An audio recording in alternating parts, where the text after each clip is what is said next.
حضرت علامہ احسان اللہ ظہیر، نعرہ تکبیر۔ الحمد للہ نحمده ونستعینه ونستغفره ونؤمن به ونتوکل علیہ ونعوذ باللہ من شرور انفسنا ومن سیئات اعمالنا، من یهده اللہ فلا مضل له ومن یضلل فلا ہادی له، نشهد ان لا الہ الا اللہ ونشهد ان محمدا عبده ورسولہ، اما بعد فإن خیر الحدیث کتاب اللہ وخیر الہدی ہدی محمد صلی اللہ علیہ وسلم، وشر الامور محدثاتها وكل محدثة بدعة وكل بدعة ضلالة وكل ضلالة في النار۔ اعوذ باللہ السمیع العلیم من الشیطان الرجیم، بسم اللہ الرحمن الرحیم۔ یا ایہا الذین آمنوا اتقوا اللہ حق تقاته ولا تموتن الا وانتم مسلمون، واعتصموا بحبل اللہ جميعا ولا تفرقوا، واذکروا نعمت اللہ علیکم اذ کنتم اعداء فألف بین قلوبکم فاصبحتم بنعمته اخوانا وکنتم على شفا حفرة من النار فانقذکم منها، كذلك يبين الله لكم آیاته لعلکم تهتدون۔ حضرات، مجھ سے پیشتر مولانا حافظ عبد القادر صاحب روپڑی آپ کے سامنے بڑی تفصیل اور شرح و بسط کے ساتھ اپنے خیالات کا اظہار کر چکے ہیں۔ میں مسلسل ایک مہینہ اور کچھ دن اوپر ہو گئے ہیں سفروں میں ہوں، ایک دن بھی ایسا نہیں گزرا کہ جب صبح سفر نہ ہو، رات کو جلسہ نہ ہو۔ آج بھی رات کو میں بڑی دیر کے بعد، کافی دنوں کے بعد گھر آیا تھا، لیکن آپ سے وعدہ تھا، اس لیے حاضری لازمی اور ضروری سمجھی۔ باتیں بڑی تفصیل کے ساتھ پہلے ہو چکی ہیں۔ میں سمجھتا ہوں کہ اب جب حاضر ہوا ہوں تو لمحات کے لیے آپ کے سامنے کچھ گزارشات پیش کروں۔ میں نے 2 آیتیں آپ کے سامنے تلاوت کی ہیں۔ ان میں سے پہلی آیت کریمہ 4 پارے پہلے رکوع، دوسرا رکوع یہاں سے شروع ہوتا ہے۔ اس میں اللہ رب العزت نے مومنوں کو خطاب کیا ہے، یا ایہا الذین آمنوا۔ کلام مجید کے اندر رب کائنات نے دنیا میں بسنے والے مختلف طبقات کو مختلف الفاظ سے خطاب فرمایا ہے۔ کہیں خطاب کائنات میں بسنے والے تمام انسانوں کو، اللہ رب العزت ایسے وقت میں ارشاد فرماتے ہیں، یا ایہا الناس، یا ایہا الناس اعبدوا ربکم الذی خلقکم والذین من قبلکم لعلکم تتقون۔ اور کہیں خطاب ہوتا ہے کافروں کو، قل یا ایہا الکافرون لا اعبد ما تعبدون۔ اور کہیں کافروں کے ایک مخصوص طبقے اہل کتاب یہودیوں اور عیسائیوں کو، قل یا اہل الکتاب تعالوا الی کلمۃ سواء بیننا وبینکم۔ اور کبھی مخاطبین صرف وہ لوگ ہوتے ہیں جو اپنے آپ کو سرور کائنات حضرت محمد الرسول اللہ صلی اللہ علیہ وسلم کے حلقہ بگوش، آپ کے پیروکار، آپ کے ماننے والے، آپ کے وفاشیار اور آپ کے تابعدار کہلاتے ہیں۔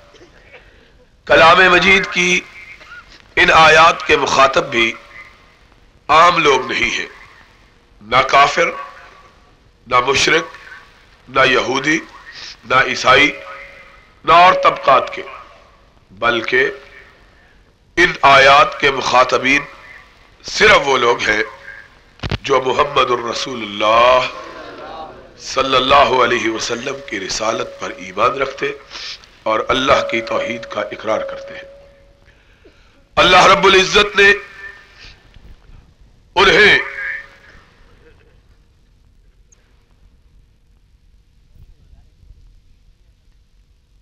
مخاطب ہو کے کہا، اے مومنو، اللہ سے ڈرو، تمہیں موت نہ آئے مگر اسلام کی حالت میں۔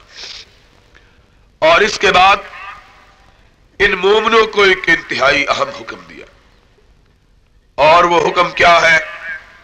وَاعْتَصِمُوا بِحَبْلِ اللَّهِ جَمِيعًا، سب مل کر اللہ کی رسی کو مضبوطی سے تھام لو، وَلَا تَفَرَّقُوا، فرقوں میں مت بٹو، وَاذْكُرُوا نِعْمَةَ اللَّهِ عَلَيْكُمْ إِذْ كُنْتُمْ أَعْدَاءً، تم اللہ کے انعام کو یاد کرو کہ تم الگ الگ تھے، فَأَلَّفَ بَيْنَ قُلُوبِكُمْ فَأَصْبَحْتُمْ بِنِعْمَتِهِ إِخْوَانًا، اللہ نے اسلام کی برکت سے نبی پاک حضرت محمد الرسول اللہ صلی اللہ علیہ وسلم کی بعثت سے تمہارے تمام اختلافات کو ختم کروا دیا، تمہیں ایک بنا دیا اور تمہارے دلوں میں محبت پیدا کر دی۔ فَأَصْبَحْتُمْ بِنِعْمَتِهِ إِخْوَانًا، تم بھائی بھائی بن گئے۔ كُنْتُمْ عَلَى شَفَا حُفْرَةٍ مِّنَ النَّارِ فَأَنْقَذَكُمْ مِنْهَا، تم آگ کے گڑھے کے کنارے پر کھڑے تھے اختلاف کی وجہ سے، اللہ نے اتحاد اور اتفاق سے تمہیں آگ کے گڑھے سے بچا کے جنت الفردوس کا وارث بنا دیا۔ اللہ رب العزت ارشاد فرماتے ہیں، كَذَلِكَ يُبَيِّنُ اللَّهُ لَكُمْ آيَاتِهِ لَعَلَّكُمْ تَهْتَدُونَ۔ آج ہم اس آیت کریمہ کی روشنی کے اندر یہ دیکھنے کی زحمت گوارا کریں کہ کیا ہم اس آیت کے مخاطب ہے کہ نہیں۔ اگر تو ہم مومن اور مسلمان ہونے کے دعوے دار ہیں تو پھر یقیناً اس آیت کا سارا خطاب ہم سے ہے۔ اگر یہ خطاب ہم سے ہے تو ہم سوچیں کہ کیا ہم فرقہ بندیوں سے بالا تر ہو کر آپس میں ایک دوسرے سے محبت و پیار کر کے اللہ کی رسی کو اکٹھے ہو کر تھامنے کے لیے آمادہ و تیار ہے کہ نہیں؟ ایک ہے کہ ہم تھامے ہوئے ہیں کہ نہیں، اس میں تو کوئی شبہ نہیں ہے کہ ہم سب مل کر اللہ کی رسی کو تھامے ہوئے نہیں ہے۔ کوئی اپنا رخ مشرق کی طرف کیے ہے، کوئی مغرب کی طرف کیے ہے، کوئی شمال کی طرف، کوئی جنوب کی طرف، اور آپس میں ایک دوسرے سے اتنی دوری ہے کہ اتنی اونچی دیواریں درمیان میں کھڑی کی گئی ہے کہ دوسرے کا چہرہ بھی نظر نہ آ سکے، اور اس قدر بعد اور دوری پیدا کی گئی ہے کہ اکٹھے ہونا تو بڑی بات، مسئلہ یہ بتلایا جاتا ہے کہ دوسروں کی بات بھی نہ سنو، کیونکہ اگر بات سن لی تو ایک ہونے کا امکان پیدا ہو جائے گا۔ اس لیے ایک نہ ہونے کے لیے سب سے تیر بہدف نسخہ یہ ہے کہ تم بات ہی نہ سنو۔ اللہ کہتا ہے ایک ہو جاؤ، اور ہم جدائی کے لیے دیواریں کھڑی کرتے ہیں کہ نہیں، ہم نے ایک نہیں ہونا۔ اب سمجھنے کی بات یہ ہے کہ کیا یہ آیت کریمہ ہمارے لیے نازل ہوئی ہے کہ نہیں نازل ہوئی، اور کیا ہم مومن ہے کہ نہیں ہے؟ اگر تو ہم مومن ہیں، مسلمان ہیں، نبی کے ماننے والے ہیں، حلقہ بگوشان محمد ہیں، دامان رسول سے وابستہ ہیں، سرور کائنات کی امت ہے، اللہ کے حضور حاضری اور اس کی بارگاہ میں تقرب کے خواہش مند ہے، تو پھر ہمیں یہ ماننا پڑے گا کہ ہمیں اکٹھا ہونا چاہیے، فرقہ بندیاں مٹانا چاہیے، اختلافات ختم کرنے چاہیے، تنازعات سلجھانے چاہیے، دل کی قدورتیں مٹانا چاہیے، ایک دوسرے کی بات سمجھنا چاہیے، حق کو ماننا چاہیے، اور یہ تبھی ممکن ہے جب ہم ایک دوسرے کے قریب ہو، ایک دوسرے کی بات سنیں، بات سننے کے بعد اس بات کا فیصلہ کریں کہ کس کی بات اچھی، کس کی بات غیر درست، جس کی اچھی ہو اس کو مان لے، جس کی غلط ہو اس کو چھوڑ دے۔ تو سوال پیدا ہوتا ہے، کوئی پوچھ سکتا ہے کہ یہ فیصلہ کون کرے کہ کس کی بات درست، کس کی نادرست، کس کی غلط، کس کی صحیح، کس کی اچھی، کس کی بری؟ اگر فیصلہ مولویوں پر چھوڑے تو کلو حزب بما لدیہم فرحون، ہر مولوی اپنی بات کو سچا کہے گا۔ یہ تقریر اگر فیصلہ چینل سے سماعت فرما رہے ہیں، جماعتوں پر چھوڑے تو ہر جماعت اپنی بات کو درست کہے گی، قرآن و حدیث۔ اگر فیصلہ گروہوں پہ چھوڑے تو ہر گروہ اپنے معاملے کو روا سمجھے گا۔ فیصلہ کون کرے کہ سچ کیا ہے، جھوٹ کیا ہے، غلط کیا ہے، صحیح کیا ہے، حق کیا ہے اور باطل کیا ہے؟ اس کے درمیان کون فیصلہ کرے؟ اللہ رب العزت ہم تجھ سے سوال کرتے ہیں، تو نے قرآن کو کائنات کے لیے ہدایت کا سرچشمہ بنا کر نازل کیا اور قیامت تک آنے والے مسائل کا حل اس میں بیان کیا۔ تو ہی ہم کو بتلا کہ ہم دین کے معاملے میں کس سے فیصلہ لیں کہ سچ پہ کون ہے، جھوٹ پہ کون ہے۔ قرآن پاک کے اندر رب ذوالجلال ارشاد فرماتے ہیں، آؤ میں تمہیں منصف کی خبر دیتا ہوں، میں تمہیں بتلاتا ہوں کہ سچ اور جھوٹ کا امتیاز کیسے ہو سکتا ہے۔ میں تمہیں خبر دیتا ہوں کہ تمہارے تنازعات کیسے سلجھ سکتے ہیں۔ اللہ تو ہمیں بتلا۔ فرمایا اطیعوا اللہ واطیعوا الرسول واولی الامر منکم فإن تنازعتم فی شیء فردوه الی اللہ والرسول ان کنتم تؤمنون باللہ والیوم الآخر ذالک خیر واحسن تاویلا۔ یہاں علماء کرام بیٹھے ہیں، کچھ طالب علم بھی ہوں گے، پہلے ان کے لیے بات کہتا ہوں۔ قرآن پاک میں اس آیت کے آغاز کے اندر رب ذوالجلال نے آمنو کا لفظ استعمال کیا ہے۔ یا ایھا الذین آمنو اطیعوا اللہ واطیعوا الرسول، اے مومنو۔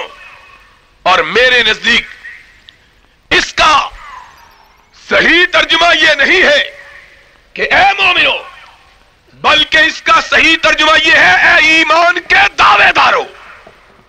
کیوں کہ بعد میں کہا ان تنازعتم فی شیء فردوه الی اللہ والرسول ان کنتم تؤمنون باللہ والیوم الآخر۔ اگر ایمان کے دعوے میں سچے ہو تو پھر اپنی ہر بات کو میرے قرآن پر پیش کرو، محمد کے فرمان پہ پیش کرو۔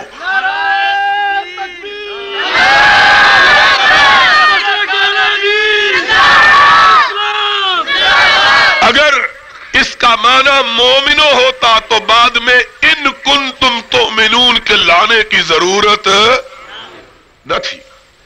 کہا اگر ایمان کے دعوے میں سچے ہو تو ثبوت فراہم کرو.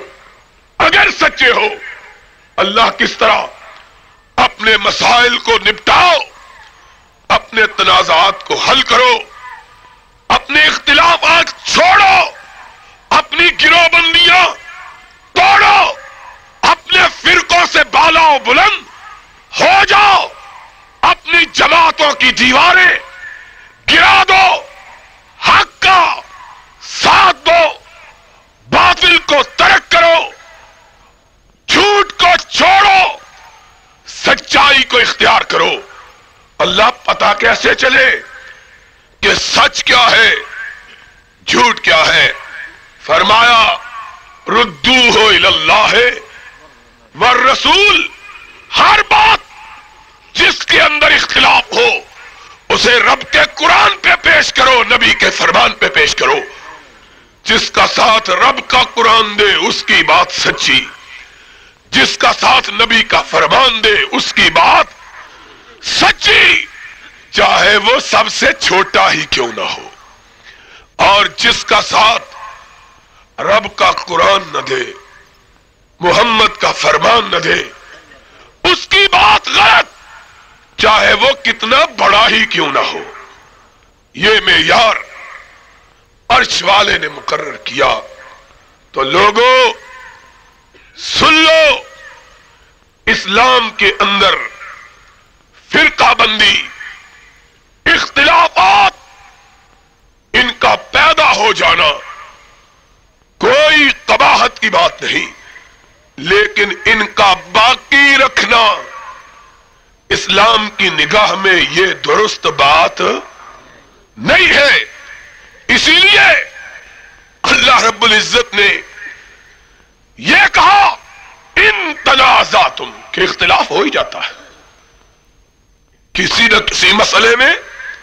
اختلاف کون سی ایسی چیز ہے؟ اختلاف کا پیدا ہونا ناممکن العمل نہیں, ناممکن الوقوع نہیں, لیکن اختلاف باقی نہ رکھو. جب بھی کوئی مسئلہ سمجھو کہ اس کے بارے میں لوگوں کے اندر دو رائے پیدا ہو گئی ہیں, رب کے قرآن کی طرف آؤ, محمد کے فرمان کی طرف آؤ. پھر اختلاف باقی رہ سکتا کیوں؟ اس لیے کہ اللہ نے اپنے قرآن کی سچائی کو بیان کرتے ہوئے کہا لو کان من عند غیر اللہ لوجدوا فیہ اختلافا کثیرا. قرآن کے رب کا کلام ہونے کی سب سے بڑی دلیل یہ ہے کہ اس کے اندر کوئی اختلاف کی بات, متضاد بات اس میں نہیں ہے. اللہ کا کلام نہ ہوتا اس کے اندر تضاد ہونا چاہیے تھا. جہاں تک قرآن کا تعلق ہے رب نے یہ کہا, جہاں تک نبی کا تعلق ہے کہا ما ینطق عن الہوی ان هو الا وحی یوحی. نبی اپنی مرضی سے بات نہیں کرتا, بولتا تب ہے جب عرش والا بولنے کا حکم دیتا ہے. نہ رب کے کلام میں اختلاف, نہ نبی کے فرمان میں اختلاف. اب اگر اسلام کے نام لے کر مسلمانوں کے اندر اختلاف ہے تو اس کا سبب یہ ہے کہ یہ اختلاف ان دونوں چیزوں سے دوری کی وجہ سے پیدا ہوا ہے. اگر ان دو چیزوں پر عمل کرتے کبھی اختلاف نہیں ہو سکتا تھا. اور لوگوں, دنیا والوں نے لوگوں کی عقل پہ پردہ ڈالنے کے لیے, انہیں بے وقوف بنانے کے لیے ایک اصول تراش رکھا ہے, اور وہ یہ ہے جناب یہ بھی صحیح ہے, وہ بھی صحیح ہے, وہ بھی حق پر ہے, یہ بھی حق پر ہے. ہم پوچھتے ہیں, ایک آدمی کہتا ہے اس وقت رات ہے, ایک کہتا ہے نہیں دن ہے. حضرت پر ہے. ہم نے کہا ہم کو سمجھاؤ کہ دونوں حق پر کیسے ہو گئے. رات کہنے والا بھی سچا, دل کہنے والا بھی سچا, تو پھر ہماری عقل جو ہے اس کو فروخت کر دو اگر دونوں سچے. اور سن لو, طالب علموں کے لیے کہتا ہوں, اصول کی بات ہے, تعدد لوازم باطل سے ہے. حق کبھی تعدد کا حامل نہیں ہوتا. ان الحق لا یتعدد, یہ فضول بات ہے. کہتے ہیں جناب اس کی بات بھی سچی, اس کی بات بھی سچی, اور فرق کتنا, ایک کہتا ہے ایک چیز حرام ہے, دوسرا کہتا ہے حلال ہے. حضرت صاحب آتے ہیں کہتے ہیں دونوں ٹھیک ہے. مذہب کیا ہوا, سبب کیا ہے؟ میں کسی کا دل نہیں دکھانا چاہتا کہ اپنا مذہب دلوں کو توڑنا نہیں, دلوں کو جوڑنا ہے. اپنی عادت دل دکھانا نہیں, بلکہ بقول شاعر دل بدستاور کے حج اکبرست. دکھانے سے کیا فائدہ؟ کسی کو برا نہیں کہتے, نہ کسی پہ چوٹ کرتے ہیں, نہ کسی کو تان دیتے ہیں, نہ کسی کو الزام دیتے ہیں, لیکن بات سمجھانے کی کوشش کرتے ہیں. یارو یہ اصول کیوں تراشا گیا کہ سب حق پر ہیں؟ اس لیے کہ بات کی طرف نہیں دیکھا گیا, بات کہنے والے کی طرف دیکھا گیا کہ یہ بڑا آدمی ہے, اگر اس کی بات کو غلط کہیں گے توہین ہو جائے گی. اور سن لو اسلام کیا سکھاتا ہے.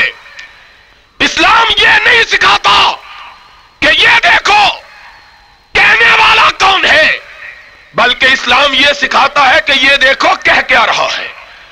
اور لوگوں کتنے افسوس کی بات ہے کہ بزرگوں کی بزرگی کے بچانے کے لیے یہ کہہ دیتے ہو دونوں کی بات ٹھیک ہے, ایک مشرق کی ایک مغرب کی, اور کبھی یہ نہیں سوچتے کہ ان میں سے ایک کی بات یا رب کے قرآن کے خلاف ہے یا محمد کے فرمان کے خلاف ہے.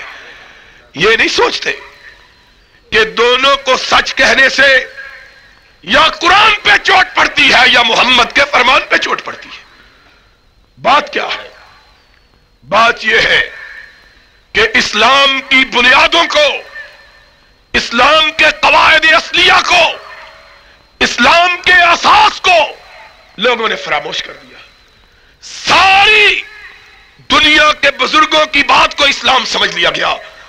اور سن لو ہمارا آوازہ یہ ہے, کائنات کے انسانوں, ساری دنیا کی بات کا نام اسلام نہیں, اسلام یا عرش والے کے کلام کا نام ہے یا مصطفیٰ کی بات کا نام ہے. جس کے ساتھ عرش والا ہو وہ سچا, جس کے ساتھ مصطفیٰ ہو وہ سچا. اور اگر سب کی بات ٹھیک ہے تو پھر اسلام کے اندر حلال و حرام کا کوئی امتیاز باقی, پھر تو اس کی بھی ٹھیک ہے اس کی بھی ٹھیک ہے. آج کل دلچسپ بات یہ ہے کہ ہمارے دوستوں کے ایک طبقے میں کسی کا نام لینے کا عادی نہیں ہوں, ہمارے دوستوں کے ایک طبقے میں عورت کی دیت کا موضوع زیر بحث ہے. روزانہ اخبار میں خبریں چھپتی ہیں. اور لاہور کا ایک بدترین چیتڑا جو اپنے آپ کو اسلام کا اور پاکستان کا ماما سمجھتا ہے, وہ اخبار ہر روز اس سلسلے میں ایک نئی سرخی چھاپتا ہے. اور مزے کی بات کیا ہے, بڑے دلچسپ بات یہ ہے کہ لڑائی ایک ہی گروہ کے دو مولویوں کے طبقوں کے درمیان ہے. شکر ہے ہمارا کوئی بندہ شریک نہیں. ایک ہی فرقہ, اس کا ایک مولوی کہتا ہے عورت کی دیت پوری, دوسرا کہتا ہے عورت کی دیت آدھی. اور ہمارے ایک بزرگ جو بڑا اونچا ترا پہنتے ہیں اچھے آدمی ہیں، ان کا بیان چھپا، ان پر گرفت کی گئی، انہوں نے کہا میں نے تو دونوں میں سے کسی کو غلط نہیں کہا، نہ دونوں میں سے کسی کو صحیح کہا ہے۔ پرانا فارمولا کہ دونوں صحیح ہیں، جو کہتا ہے عورت کی دیت آدھی ہے وہ بھی صحیح ہے، جو کہتا ہے پوری ہے وہ بھی صحیح ہے۔ فرق کیا پڑتا ہے؟ اس طرح کہ جس طرح ایک جاہل نے علم کا جبہ و قبہ پہن لیا، السلام علیکم ورحمۃ اللہ گاؤں میں گیا، یہ تقریر لوگوں کو بیوقوف بنانے کے لیے سماعت فرما رہے ہیں۔ لوگوں نے دیکھا بہت بڑے عالم آئے ہیں، اس کی تقریروں کا واحد مسئلہ پوچھا، دعوت قرآن و حضرت جی دعوت قرآن اس بارے میں شریعت کا حکم کیا ہے؟ ورحمۃ اللہ اب وبرکاتہ۔ آدمی پریشان ہو گیا، مسئلے کا علم نہیں، کہنے لگا اس کے بارے میں اسلام کی دو رائے ہیں، ایسا بھی ہو سکتا ہے ایسا بھی ہو سکتا ہے، کہ دونوں میں سے کوئی ایک تو ہوگا ہی۔ کیا ہے؟ اہل حدیث کا جرم صرف یہ ہے کہ ہم یہ کہتے ہیں ہم فرقہ نہیں، اگر لوگوں کو فرقہ بندی سے روکتے ہیں تو خود بھی فرقہ کہلانے کو پسند نہیں کرتے۔ ہم کوئی گروہ نہیں، ہم کوئی جماعت اور کمالیہ کے لوگوں۔ آج مسئلہ ذرا سمجھ جانا، کوئی کہہ سکتا ہے لوگوں کو کہتے ہو فرقہ بندی مت اختیار کرو، اپنا الگ فرقہ بنایا ہوا، کسی کو اگر یہ غلط فہمی ہو تو آج دل سے نکال دے، اہل حدیث کسی فرقے کا نام نہیں ہے، نہ ہم جماعت ہیں۔ فرقے وہ ہوتے ہیں جو اپنے بڑوں کے نام پہ قائم ہوتے ہیں، جماعتیں وہ ہوتی ہیں جو بستیوں کے نام پہ بنتی ہیں۔ ہم نہ جماعت ہیں نہ فرقہ ہیں، ہم تو ایک تحریک ہے اس بات کی کہ لوگوں آؤ فرقہ بندیوں کو چھوڑو، مدینے والے کی طرف آ جاؤ یا مدینے والے کے خدا کی طرف آ جاؤ۔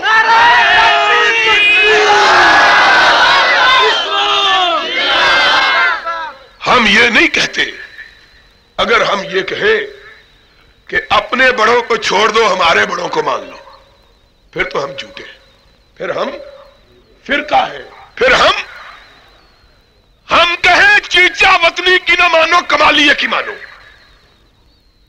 یہ گروہ بندی کی بات ہے، فرقہ بندی کی بات ہے۔ ہم کہیں جبے والے کی نہ مانو ٹوپی والے کی مانو، ہم کہیں کلے والے کی نہ مانو رومال والے کی مانو، ہم کہیں پان اور سرمے والے کی نہ مانو ٹنڈ والے کی مانو، ہم یہ نہیں کہتے۔ اگر ہم یہ کہیں تو ہم بھی فرقہ، ہم تو کہتے ہو سارے فرقے چھوڑ دیں، یا رب کی کتاب کو مانے یا محمد کی سنت کو مانے صلی اللہ علیہ وسلم۔ ہم تو فرقہ نہیں ہے، ہم لوگوں کو اپنی طرف بلانا جائز نہیں سمجھتے، اور اس میں کیا اختلاف کی بات ہے؟ پھر اس گورکھ دھندے کا شکار آدمی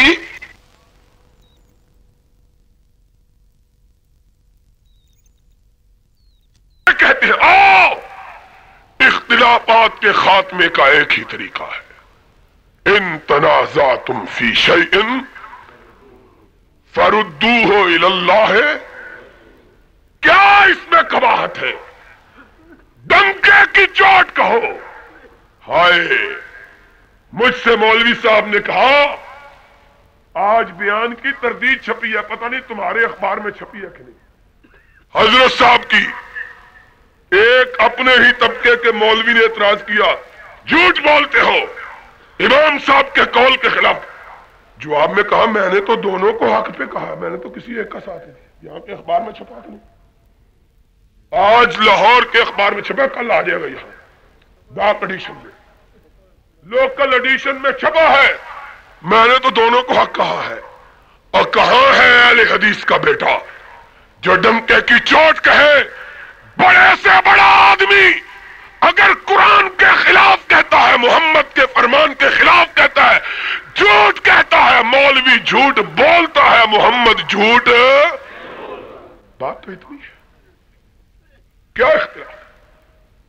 اور اس طرح کے اختلاف سے آج میں اس کو مثال بنا کر کہتا ہوں، اس طرح کے اختلافات سے اور دونوں باتوں کو حق کہنے سے لوگوں کے ذہنوں میں یہ فتنہ پیدا ہوتا ہے کہ اسلام کبھی اس ملک کے اندر نافذ ہو سکتا، پتہ ہی نہیں چلتا حق کیا ہے باطل کیا ہے، سب سچ ہے تو پھر باطل اور حق کیا ہے؟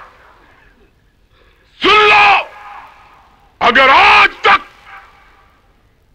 اس ملک کے اندر اسلامی نظام کا نفاذ نہیں ہوا تو اس کا سبب یہ فرقہ بندیاں، یہ گروہ بندیاں، یہ اپنے بزرگوں کے نام کو اونچا رکھنے کی خواہش۔ اور لوگوں، کن بزرگوں کی بات کرتے ہو؟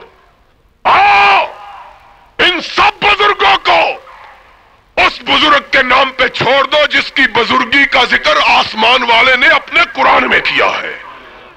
وَرَفَعْنَا لَكَ ذِكْرَكَ، تیرے بزرگ کا نام کہاں سے آیا؟ صدیق کے زمانے میں، فاروق کے زمانے میں، ذی النورین کے زمانے میں، علی حیدر کرار کے زمانے میں، رضوان اللہ علیہم، اسلام اس لیے نافذ ہو گیا کہ ان کے ہاں بزرگوں کی ہر بات کو سچ کہنے کا رواج نہیں تھا، ڈنکے کی چوٹ کہتے تھے۔ تم نے یہ بات کہی، تمہاری یہ بات قرآن و سنت کے خلاف ہے، نہیں مانتے، اس کو ترک کرو، اس کو نافذ کرو جو رب کے قرآن میں ہے، محمد کے فرمان میں ہے۔ وگرنہ اگر ہر ایک کی بات سچی ہوتی تو صحابہ تو سارے بزرگ تھے، صحابہ تو سارے بزرگ تھے، اور تمہارے بزرگوں کی بزرگی کا تو پتہ نہیں کہ ہے کہ نہیں، اور صحابہ کی بزرگی کا ذکر تو آسمان والے نے اپنے قرآن میں کیا ہے۔ وَالسَّابِقُونَ الْأَوَّلُونَ مِنَ الْمُهَاجِرِينَ وَالْأَنصَارِ وَالَّذِينَ اتَّبَعُوهُمْ بِإِحْسَانٍ رضی اللہ عنہم ورضوا، کون ہے یہ؟ ان کا عالم کیا تھا؟ کبھی یہ نہ کہتے کہ فلاں بزرگ نے یہ کہا ہے، اس لیے ان کے نزدیک ایک ہی بات ہوتی تھی، سرور کائنات کا فرمان آ گیا ہے، سر تسلیم خم ہے جو مزاج یار میں آئے۔ اختلافات، اگر ہر آدمی اپنے بڑوں کی بات لے کے چل پڑے، کعبے کے رب کی قسم ہے کسی ایک مسئلے کو بھی نافذ کیا جا سکتا۔ آج جو مختلف قسم کے نعرے، اور میں سمجھتا ہوں، میرا الزام یہ ہے کہ حکومت ان اختلافات کو جان بوجھ کر ہوا دے رہی ہے تاکہ لوگوں کے اندر اسلامی نظام کے نفاذ کی جو طلب ہے وہ مر جائے۔ لوگ کہیں مسئلہ حل نہیں ہوتا، اور لوگوں، مسئلہ حل ہونے کی ایک ہی بات ہے، اور وہ یہ نہیں کہ ہم کہتے ہیں، ہم تمہارے دل کی بات کہتے ہیں۔ سوچو تو صحیح، ہم یہ نہیں کہتے ہمارا مسلک مانو، اس لیے کہ ہمارا اپنا کوئی بنایا ہوا مسلک ہے ہی نہیں، ہمارا بنایا ہوا اپنا کوئی مسلک، ہمارے ہاں کوئی یہ مسئلہ نہیں کہ یہ خاندان روپڑیا کا مسئلہ ہے، یہ خاندان غزنویہ کا مسئلہ ہے، یہ خاندان فلاں کا مسئلہ ہے۔ ہمارے نزدیک مسئلہ صرف وہ ہے جس پہ مدینے والے کی مہر لگی ہوئی ہے، ہماری تو اپنی کو بات ہی نہیں۔ اور اس پاکستان کے اندر بھی اسلامی نظام صرف اسی وقت نافذ ہو سکتا ہے جب اپنی اپنی بات کو چھوڑو، صرف اللہ رسول کی بات سے رشتہ جوڑو گے، وگرنہ اسلامی نظام اس ملک کے اندر نافذ ہو سکتا؟ تو میں یہ کہہ رہا تھا، قرآن نے ہمیں حکم دیا کہ وَاعْتَصِمُوا بِحَبْلِ اللَّهِ جَمِيعًا، ولا تفرقوا، سب مل کر اکٹھے ہو کر اللہ کی رسی کو مضبوطی سے تھام۔ آؤ اہل حدیث کے اس اسٹیج سے کمالیہ کے لوگوں، میں سارے کمالیہ کے لوگوں کو دعوت دیتا ہوں، آؤ اتحاد کر لو۔ ہم اتحاد کے لیے تیار ہیں، ہم اتفاق کے لیے تیار ہیں۔ کعبے کا رب گواہ ہے، ہمیں کسی سے کوئی مخاصمت نہیں۔ ایک بات یاد رکھو کہ اتحاد اور اتفاق اگر ہوگا تو صرف ان بنیادوں پہ ہوگا جن بنیادوں کو رب نے بیان کیا ہے۔ ان تنازعتم فی شیء، وگرنہ میں یہ کہوں گا میرے بڑوں نے یہ کہا ہے، تو کہے گا میرے بڑوں نے یہ کہا ہے، یہ کہے گا میرے بڑوں۔ اب اس کا کون فیصلہ کرے کہ کس کا بڑا بڑا ہے؟ یہ تقریر آپ دعوت قرآن و حدیث چینل ہر آدمی بڑا مانتا ہی اس وقت ہے جبکہ اس کے اپنے دل میں اس کو بڑا بنانے اور بڑا ماننے کا داعیہ اور جذبہ ہوتا ہے۔ السلام علیکم ورحمۃ اللہ۔ اب کون فیصلہ کرے گا؟ ہم کہتے ہیں چھوڑو، سب بڑوں کی بات چھوڑو، اس بڑے کی بات مانو کہ جب تک اس کا نام نہ لیا جائے تمہاری اذان مکمل۔ آ جاؤ، اختلافات ہو جائے، ایک ایک مسئلہ لیا۔ صدیق کی صداقت کا مسئلہ ہو، فاروق کی امامت کا مسئلہ ہو، عثمان کی حیا کا، نبی سے وفا کا مسئلہ ہو، عبادات کا مسئلہ ہو، معاملات کا مسئلہ ہو، حدود و تعزیرات کا مسئلہ ہو، جو عرش والے نے قرآن میں کہا، جو محمد نے اپنے فرمان میں کہا، میں منظور ہے۔ لیکن افسوس کی بات یہ ہے، فرقے کیوں باقی ہیں؟ فرقے اس لیے باقی ہے، قرآن اس کی واضح آیت ہم پڑھتے ہیں، پھر جا کے مولوی سے کہتے ہیں مولوی جی قرآن کی آیت ہم نے سنی مولوی سے، یہ ہمارے مذہب کے مطابق ہے کہ نہیں؟ مولوی کہتا یہ وہابیوں کی آیتیں ہیں۔ قرآن کے اندر کچھ وہابیوں کی، کچھ غیر وہابیوں کی آیتیں بھی ہیں۔ حدیث سنتے ہیں، پھر جا کے مولوی سے پوچھتے ہیں مولوی جی یہ حدیث ہمارے مذہب کے مطابق ہے کہ نہیں؟ یہ نہیں کہتے کہ ہمارا مذہب اس حدیث کے مطابق، خود بدلتے نہیں، قرآن کو بدل دیتے ہیں کہ غلامی میں بدل جاتا ہے قوموں کا ضمیر۔ لوگوں، ہماری دعوت یہ ہے کہ آ جاؤ، رب کے قرآن کی طرف آؤ، محمد کے فرمان کی طرف آؤ، جس کا ساتھ رب کا قرآن ہے۔ اگر قرآن میں ہے آمنا ہو سکتا۔ میری یہ دعوت ہے کہ کمالیہ کے لوگ اہل حدیث کا ایک مسئلہ ایسا بتلائیں جو قرآن و سنت کے منافی ہو، ہم اس کو ماننے کے لیے تیار ہیں، یا اپنے مسئلے اٹھا کے لائیں، ہم انہیں بتلاتے ہیں کہ ان کے بارے میں قرآن کیا کہتا ہے، محمد کا فرمان کیا کہتا ہے، وہ مان لے۔ بیٹھ جاؤ یار اور بس کرنا۔ ہم انہیں کہتے ہیں کہ تم مان لو یا ہم کو منوا لو، اس میں گھبرانے کی بات کیا ہے؟ میں 2 برس پہلے علماء کا ایک وفد لے کے عرب ملکوں کے دورے پر گیا، اس میں تمام طبقات کے علماء تھے۔ سب سے پہلا ہمارے سفر کا مرحلہ بغداد کے اندر تھا۔ بغداد میں ہم جمعرات کو پہنچے، دوسرے دن جمعہ تھا۔ سب نے فیصلہ کیا کہ جمعہ کہاں پڑھے؟ کہنے لگے جی امام ابو حنیفہ رحمت اللہ علیہ کی مسجد میں نماز پڑھتے ہیں۔ چنانچہ ہم وہاں گئے، 9 علماء کا قافلہ تھا، مجھے اس کی قیادت کا شرف حاصل ہوا۔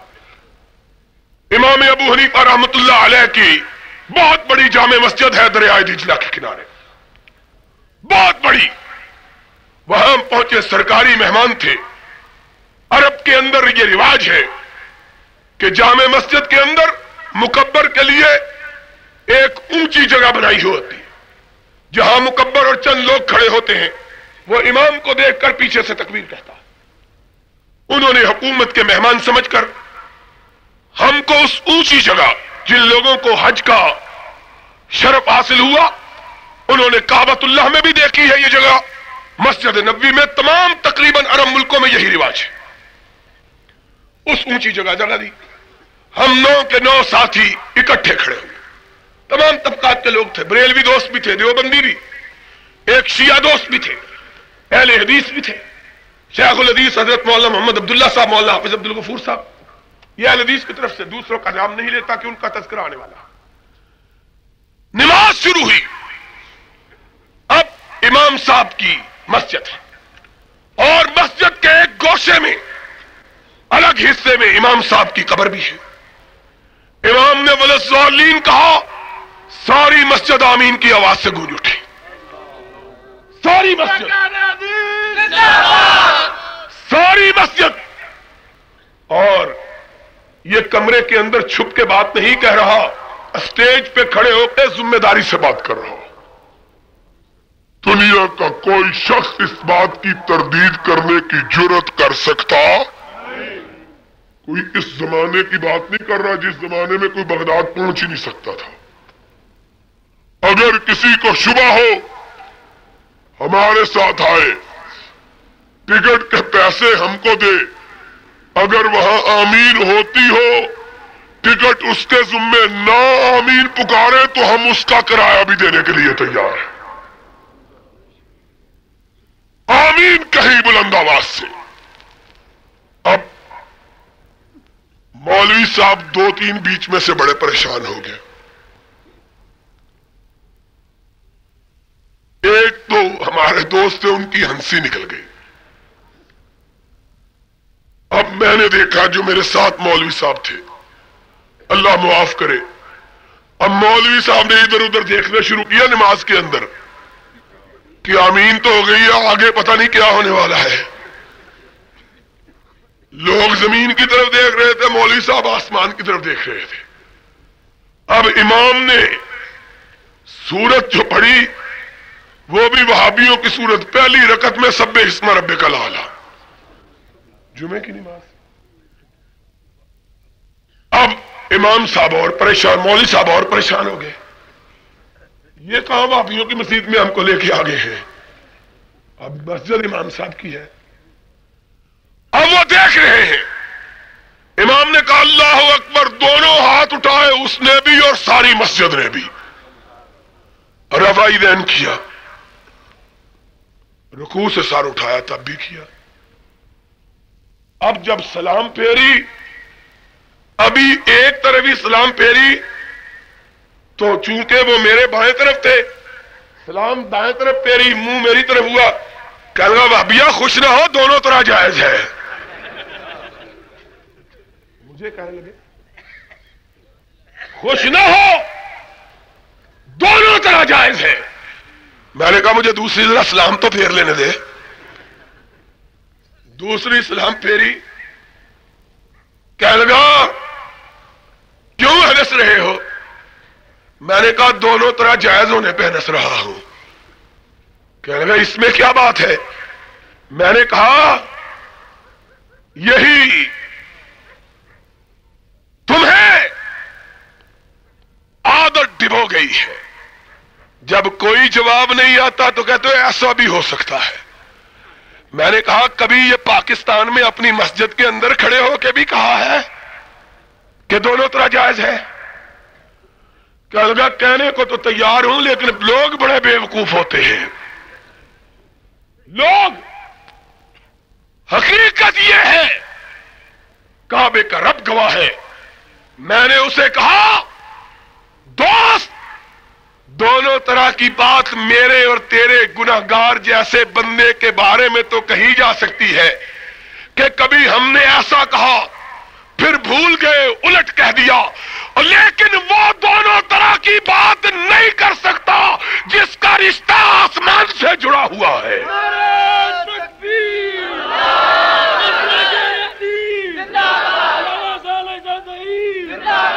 وہ دونوں طرح کی بات کبھی کر سکتا کہ بھول جائے, کہہ دے ایسے پہلے ایسا مسئلہ بتلایا پھر بھول گیا, کہا ایسے بھی جائے. یہ کیسی بات ہے؟ یہ کہاں کی بات؟ لوگوں, اصل بات یہ ہے کہ ہم نے کتاب و سنت کے مقابلے میں اپنی طرف سے خود ساختہ چند اصول تراشے, اور ان اصولوں کو ہم چھوڑنے کے لیے تیار نہیں, چاہے کتاب و سنت ہم سے چھوٹ جائے. ہمارا عقیدہ کیا ہے؟ ہمارا عقیدہ یہ ہے, سن لو, نبی کے السلام علیکم پیار کا ورحمۃ اللہ تقاضا یہ ہے. وبرکاتہ. یہ تقریر آپ دعوت قرآن حدیث چینل سے سماعت فرما رہے ساری ہیں. کائنات کے تمام بزرگ جدید ایک اکابر طرف علماء ہو, حدیث کی تقریروں کا واحد مدینے چینل والا امام ایک دعوت قرآن طرف و ہو. حدیث. دعوت قرآن و محبت کا حدیث. تقاضا السلام یہ ہے, علیکم ورحمۃ اللہ ساری دنیا کے وبرکاتہ. بزرگوں کو ٹھکرا دیا جائے, مدینے والے کی بات پہ آنچ نہ آنے دی جائے. پھر دیکھو اختلاف مٹتا ہے کہ نہیں, کتنی جلدی مٹے.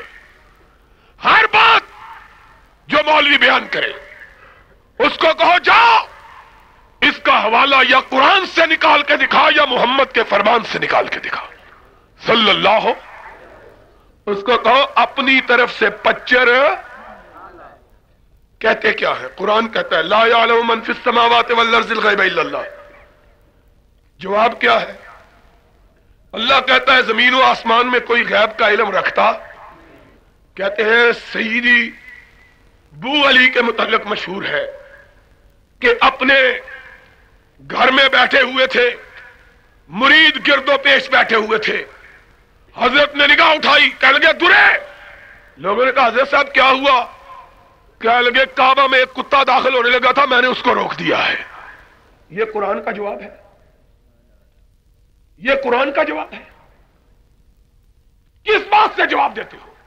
آؤ, اگر کوئی مسئلہ ہے, مولوی کہتا ہے او مامدینہ جی مولوی جی رات تیرا پیو ننگا پھردا سی پیا, مولوی جی پھر ان کی کہنے لگا جاؤ دے کپڑے لے آ کے منو دے, میں انہوں اج راتی پہنا دے منگا. یہ کوئی بات ہے؟ مسئلہ بتلاؤ دین کے نام پر تو صرف وہ بتلاؤ جو رب کے قرآن میں ہو, محمد کے فرمان میں.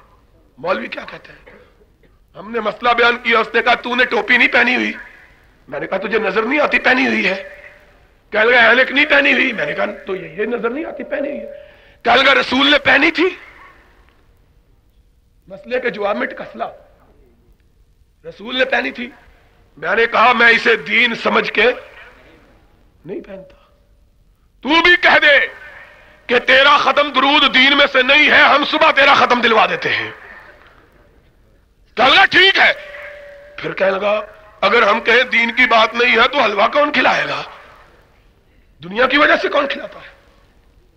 لوگوں, کعبے کے رب کی قسم ہے, سارے اختلافات ان کا یا سبب پیٹ ہے اس جہنم کا ایندھن, یا اس کا سبب جہالت ہے, یا اس کا سبب عداوت ہے. چوتھی کوئی بات نہیں. یا مذہب اسلام دشمنوں نے تراشا تاکہ اسلام کے نام پہ اسلامیان عالم کو دھوکہ دیا جا سکے, ان کو تکلیف پہنچائی جا سکے, جس طرح غلام احمد قادیانی کو پیدا کیا. یا اس کا سبب جہالت ہے, تیرا باپ رات ننگا پھر رہا تھا, مجھے کپڑے پہنا تاکہ تیرے باپ کو پہنچا دوں. یا اس کا سبب پیٹ کا ایندھن کہ اگر ختم درود نہ دلائیں گے ہماری روٹی کہاں سے چلے گی. یاد رکھو یہ تین چیزیں اگر ہم ان کو چھوڑ دیں, علم کو اختیار کریں, محبت کو اختیار کریں, رب کو اپنا رزاق سمجھے, تو پھر کبھی اختلاف باقی رہ سکتا؟ کیا اختلاف ہے؟ آ جاؤ, جس کے ساتھ اللہ کا قرآن ہے، جس کے ساتھ محمد کا فرمان ہے، وہ سچا ایک ایک مسئلہ، اور یہی وہ اسلام تھا۔ سنو تو صحیح، کیا جو اسلام تم اسلام سمجھتے ہو، کیا صدیق و فاروق نے اس اسلام کو نافذ کیا تھا؟ ہمیں بتلا دو، ہم ماننے کے لیے تھے۔ یا ہماری سنو کہ صدیق نے رائج کیا تو صرف قرآن و سنت کو، فاروق نے نافذ کیا تو صرف، کوئی تیسری بات ہو تو ہم کو بھی بتلاؤ۔ السلام علیکم ورحمۃ اللہ وبرکاتہ۔ یہ تقریر آپ دعوت قرآن و حدیث چینل سے سماعت فرما رہے ہیں۔ تمام اکابر علماء اہل حدیث کی تقریروں کا واحد چینل دعوت قرآن و حدیث، دعوت قرآن و حدیث۔ السلام علیکم ورحمۃ اللہ وبرکاتہ۔ لوگوں، قرآن کا حکم ہے کہ اختلافات چھوڑو، اور اختلافات کے خاتمے کا صرف ایک طریقہ ہے کہ کتاب و سنت کو اپنا حکمران مانو۔ انشاءاللہ العزیز کتاب و سنت کو اگر اپنے لیے فیصل اور منصف مان لیا جائے تو اختلاف باقی رہ سکتا۔ یہی ہماری دعوت ہے، یہی ہمارا آوازہ ہے، یہی ہمارا ہوکا ہے، اور میں خلوص دل کے ساتھ اپنوں ہی کو نہیں، دوسرے بھائیوں کو، میں ان کو بھی بیگانہ نہیں سمجھتا، خلوص دل کے ساتھ دعوت دیتا ہوں کہ آؤ اپنے مسلکوں کو ٹٹولو، دیکھو کون سی بات قرآن و سنت کے مطابق ہے، اسے اپنا لو، جون سی بات قرآن و سنت کے خلاف ہو اسے ترک کر دو، کہ دین کے اندر تعصب کرنا جائز نہیں، وگرنہ یاد رکھو قیامت کے دن رسوائیوں کے سوا کوئی حاصل نہیں ہوگا۔ اللہ سے دعا ہے اللہ ہمیں ہر قسم کے تعصبات اور فرقہ بندیوں سے علیحدہ ہو کر کتاب و سنت کو مضبوطی کے ساتھ تھامنے کی توفیق عطا فرمائے۔ آخر میں کمالیہ کے نوجوان ساتھیوں کو، اپنے بھائیوں اور اپنے دوستوں کو ایک بات کی نصیحت کرنا چاہتا ہوں، اور وہ یہ ہے کہ یہ جو حادثہ ہوا ہے اس میں نہ دل برداشتہ ہونے کی ضرورت ہے نہ تلخ ہونے کی۔ یہ سنت اللہ ہے کہ حق والوں کو حق کی راہ میں بڑی مشکلات اٹھانی پڑتی ہیں، لیکن لوگ حق کے راستے میں ثابت قدم رہتے ہیں، اللہ کی نصرت و تائید یقیناً ان کے لیے آسمان سے نازل ہو کے رہتی ہے۔ اس لیے نہ حوصلہ ہارنے کی ضرورت ہے نہ دل برداشتہ ہونے کی۔ انشاءاللہ اللہ رب العزت کے فضل و کرم سے ہماری دعوت سچی ہے، اور یہ دعوت پھیل کے رہے گی، یہ دعوت، اور بولو یہ دعوت، دنیا کی کوئی طاقت اس دعوت کو پھیلنے سے روک سکتی؟ میرا آپ سے یہ وعدہ ہے۔ آج میں انتہائی تھکا ہوا، بیمار، بولنے سے لاچار، حقیقی بات یہ ہے کہ میں یہاں بالکل آج حاضر نہیں ہو سکتا تھا۔ ہمارے حضرت مولانا شیخ الحدیث محمد اسحاق صاحب چیمہ نے صبح مجھے جب ٹیلی فون کیا تو میں نے ان سے گزارش کی کہ مجھ میں بالکل آنے کی سکت نہیں، لیکن انہوں نے فرمایا کہ کمالیہ میں پہلے بھی ایک دفعہ ایسا واقعہ ہو چکا ہے کہ آپ کا اعلان تھا، نہیں آئے، لوگوں کی دل شکنی ہوئی، چنانچہ میں نے ان کے حکم کی تعمیل کی اور اپنے بھائی حافظ صاحب کی، قاری صاحب کی بات کو رد نہ کر سکا۔ اللہ کا شکر ہے کہ راستے میں سمندری میں ہمارے ایک بزرگ حکیم عبد الرحمن صاحب فوت ہو گئے، اور شکر کی یہ بات نہیں، اللہ انہیں جنت الفردوس عطا فرمائے۔ وہاں حافظ صاحب تشریف لائے ہوئے تھے، میں نے ان سے درخواست کی کہ آپ بھی ہمارے ساتھ چلے تاکہ لوگوں کی کچھ نہ کچھ پیاس جو ہے اس کا ازالہ ہو سکے۔ اللہ کا شکر ہے کہ وہ ہماری اس درخواست کو قبول فرما کے ہمارے ساتھ ہو لیے۔ میرا آپ سے وعدہ ہے انشاءاللہ العزیز آئندہ موقع ملے گا اور آپ کے ساتھ تفصیل سے گفتگو ہوگی۔ وآخر دعوانا ان الحمدللہ رب العالمین۔